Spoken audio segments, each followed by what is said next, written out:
Ju njohim me edicionin informativ të lajmeve. Kjo është Radio 7. Ndërkombëtarët bëjnë thirrje për tejkalimin e krizës politike në Kosovë. Ambasadorët e Britanisë së Madhe dhe Gjermanisë në Prishtinë u kërkuan partive politike të bashkëpunojnë për formimin e institucioneve të reja. Përmes rrjeteve sociale, ambasadori britanik në Prishtinë, Jonathan Hargraves, tha se njerëzit kanë të drejtë të presin nga liderët e tyre politik të punojnë së bashku në interes të vendit. Ai tha se Kosova ka nevojë urgjente për formimin e institucioneve të reja, pasi kanë kaluar më shumë se 2 muaj nga mbajtja e zgjedhjeve. Konstituimi i kuvendit dështoi 2 herë brenda kësaj jave për shkak të mosmarrëveshjeve procedurale mes partive politike që siguruan ulse në zgjedhjet e 9 shkurtit. Deputetja e Lëvizjes Vetëvendosje Mimoza Kusari Lila akuzon partitë opozitare për mungesë bashkëpunimi në procesin e konstituimit të kuvendit Kosovës. Ajo apelon se është përgjegjësi e deputetëve të zgjedhur që të dalin nga ngërçi politik dhe jo të presin ndërhyrje nga jashtë. Se su rikthye në votim raporti, për arsye se ai raport është rrëzuar një herë. Procedura parlamentare ose një dokument i cili ka qenë i verifikuar, i nënshkruar, i votuar në parim njëjtë sikur se ndodh me ligjin e komisione. Ju ka prezentuar seancës, në të cilin ka pas quorum 109 deputet kanë qenë prezent.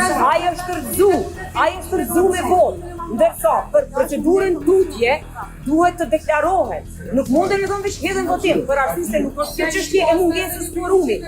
Në mungesë të quorumit dokumentet hidhen në votim kur arrihet quorumi. Ne kishim quorum, 109 deputet kanë qenë në sallë. Dokumenti është rrëzu. Tani, nëse opozita nuk dëshiron të bisedoj fare as siç çka do të bëjmë me atë raport, ose me atë dokument, po mbesim kështu, ose po drejtohemi siç e përmenda më herët për një falë zgjedhje të reja. Deputet nga Lëvizja Vetëvendosje janë të bindur se ka një marrëveshje me nismë socialdemokrate për të bërë 61 vota në kuvend. Deputeti Haxhi Avdyli tha se nuk është i autorizuar të flasë për marrëveshjen, por deklaroi se bisedimet janë shumë pozitive dhe se Vetëvendosja i ka 61 vota në kuvend.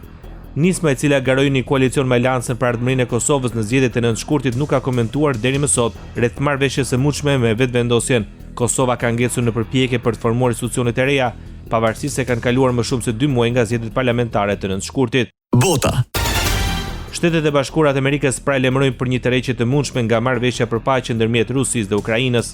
Sekretari amerikan i shtetit Marco Rubio paralajmëroi se presidenti amerikan Donald Trump do të tërhiqet brenda ditësh nëse nuk ka sinjale të qarta se mund të arrihet një marrëveshje. Ne nuk do ta vazhdojmë këtë përpjekje për javë e muaj të tërë. Duhet të përcaktojmë shumë shpejt. Kur them shumë shpejt, flas për çështje ditësh, nëse është realizueshme në javët të ardhshme. Nëse kjo ndodh, atëherë ne jemi brenda procesit, nëse jo, atëherë ne kemi prioritetet e tjera ku duhet të përqendrohemi, deklaroi nga Parisi sekretari amerikan i shtetit Marco Rubio. Presidenti amerikan Donald Trump ka rënë dakord për një vizitë zyrtare në Rom dhe do ta konsiderojë gjithashtu takimin me përfaqësues të Bashkimit Evropian gjatë qëndrimit atje, tha kryeministri italian Giorgia Meloni në zyrën ovale. Udhëtimi me Meloni në SBA erdhi në mes një mosmarrëveshjeje tarifore midis Washingtonit dhe Brukselit dhe u pasi një përpjekje për të lehtësuar dialogun dhe për të nxitur marrëdhëniet e mira ndërmjet dy liderëve, pas një vendimi të Shteteve të Bashkuara të Amerikës për të ndalur shumicën e detyrimeve prej 90 ditë. Trump e quajti Melonin një person shumë të veçantë dhe një mik që ka pushtuar Europën, ndërsa udhëheqësi italian tha se ata të dy ndanin luftën kundër ideologjisë së zgjuar. Dua të falenderoj presidentin Trump që pranoi një ftesë për të bërë një vizitë zyrtare në Rom në të ardhmen e afërt dhe të shqyrtoj mundësinë me këtë rast të takohet edhe me Europën, tha kryeministri italian duke folur pranë liderit amerikan.